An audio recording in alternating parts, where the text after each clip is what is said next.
Hey there guys, welcome to the next video here on the channel. We're going to be making a duct tape bow tie in this video, and a few of the videos I filmed in the past where I kind of focused on duct tape bows can pretty much be used as bow ties, but I don't think I actually filmed a specific video dedicated just to making them. So if I have, this is going to be just a more refined version and really making a really nice bow tie for, you know, any special occasion and making it completely out of duct tape. So let's get started here on the tutorial. So quite obviously the first thing you want to do is pick the color of duct tape that you want to use. I'm going to pretty much be going with a solid color here, you know, just, well, not really solid color, but all the exact same color instead of just mixing and matching with different colors. And I'm going to be using that kind of circle pattern that's come out fairly recently, one of the newest prints that Duct brand released fairly recently here. So the first thing I'm going to do is actually make the strap that's going to go around your collar, and this strip of tape is 10 inches long. You really need to measure how long, you know, the strap needs to be to go all the way around your collar, but for the purpose of this tutorial I'm going to make it 10 inches.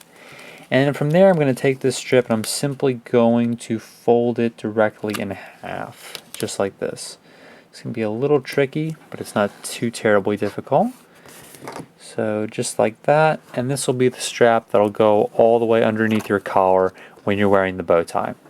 Now, if you don't want to measure, specifically measure exactly how long you want it to be, you can kind of just do it by feel. If it ends up being not long enough, you can just take, a smaller piece here and then just stick it directly on top of this piece here, like this. Flip the whole thing over, and this is just an easy way of adding on, just a little bit more onto your strap if it needs to be just a tiny bit longer. So not terribly difficult, and that's how you add a little bit more if it's not long enough. So now you need to decide how wide you want the bow tie to be. So that's, just straight across here. I'm going to make mine to about 5 inches, so to give you an idea of how big that is, that's about to right about there. So straight across between my pinky fingers. So what you want to do, if I'm doing it to 5 inches, and I need to cut out 2 strips that are double that length. So 5 inches is where I want to go. These are both 10 inches long. I'm going to take these 2 strips, and I'm going to stick them directly on top of each other. And this will make one part of the bow tie, because we're making this more or less exactly like a real bow tie, where it has, those 2 different pieces that fold together to create the bow.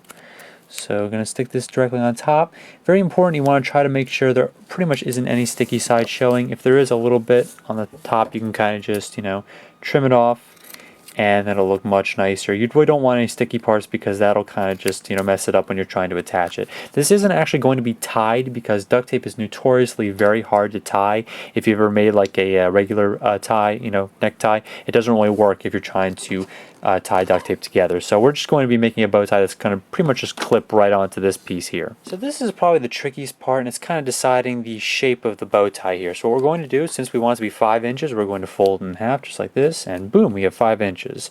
So I'm going to give a good crease there. Obviously the crease is on the left side here, and this is exactly what the shape of an actual bow tie looks like. Of course it gets folded a little bit farther down like this to make it look even on both sides. So if you do happen to have a bow tie at home, you can kind of use that as your inspiration, but you see how there's just kind of a gradual slope here in the middle, and that's kind of what you're going to try to do with a pen or some sort of other marker. And it doesn't matter if you don't get it exactly on the first try, because the pen is hardly permanent. You can just wipe it off, or just totally cut something totally different depending on where you marked it before. Once you get some good marks, we're going to actually take a pair of scissors and cut both those pieces out of both pieces here. So after we've trimmed it, that's exactly what it's going to look like, and of course when you unfold it, it'll have those duplicate pieces. Now what you're going to do is you're going to repeat the few steps that I just showed you. You're going to cut out 2 different pieces of 10-inch strips once again, stick them put together, fold them in half, and then trace this pattern onto this so you have 2 exact pieces that look just like that. So do that step now. So now I have my 2 pieces, they're exactly the same. Now I have the one fold on this side on the right over here, and then this one is on the left. And what you want to do is lay them both on top of each other just like this. And this is going to be the major part of the bow tie. Then what you want to do is kind of pinch the middle here, put the top, and then kind of make a little rut into it, and kind of just pinch it together just like that. You don't want to pinch, the sides here. Just leave those to kind of be open like that, and we'll work on those a little bit later. But you want to make sure that these are kind of just used to being pinched together, and then you can set it down, and we'll work on a little strap to attach that together. Alright, so it's got a pretty good pinch right in the center there. So now what I do is I have a small strip of tape. We're going to use this to attach the bow tie to prevent it from, just popping open all the time here. So pinch it together once again. Make sure that it's pretty much even on both sides. You don't want it to be a little bit off because it's going to be kind of hard to work with it after you're done. So just attach a little piece to the bottom here, and then you want to kind of just wrap it very carefully around the top. Just like that. And make sure you kind of just applying it right to that same center piece so that you don't like kind of go off that a little bit, because you want it to be perfect right in the center. And then you can kind of work with it a little bit to make it look a little bit nicer. At this point, you'll notice that you have one loop on either side. You got the loop on this side, and then these two pieces which kind of just end up like that, and then you've got the loop on the front here with the two pieces in the back. What we want to do is attach both those together so we can kind of puff them up a little bit. So what I did is I cut a small piece of tape, and you'll notice that when I stick this on, it kind of just morphs right into the part of the the design that's already there. You want it to be kind of one unbroken pattern, so finding the exact place to stick it can be kind of the hardest part, but as soon as you find that place, it shouldn't be too difficult to find it. So we've got, it's right about there, I suppose. As long as it blends in with the pattern, it should be okay. With this one, it kind of blends right in, but depending on the pattern you're using, it might be a little more tricky. So if you have a little bit of extra tape on top, you just trim that right off. Remember, no sticky side showing, making it look a little bit more professional.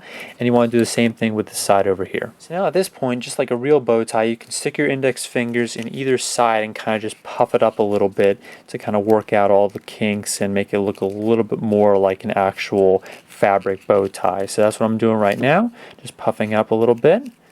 Looks great. So got a great distortion pattern on there with that the circle pattern. Really do like this design.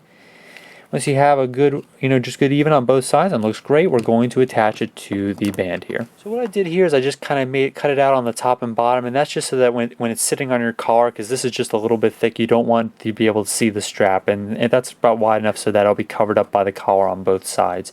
So now what we're going to do is we're going to stick that directly on top. I have another small piece, should be exactly the same width as that piece that's already on there.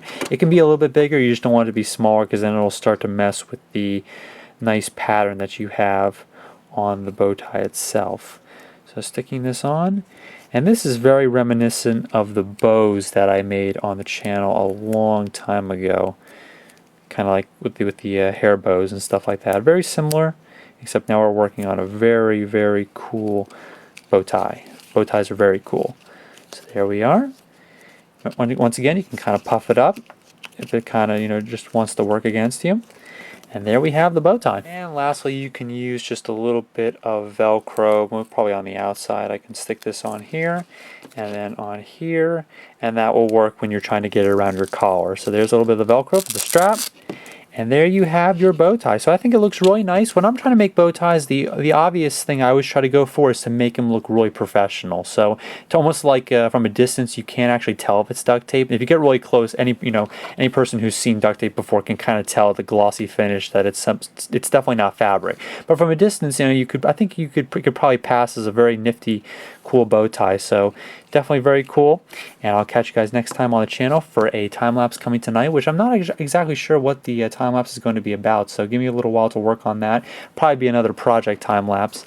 And I'll catch you guys later on for that. So take care.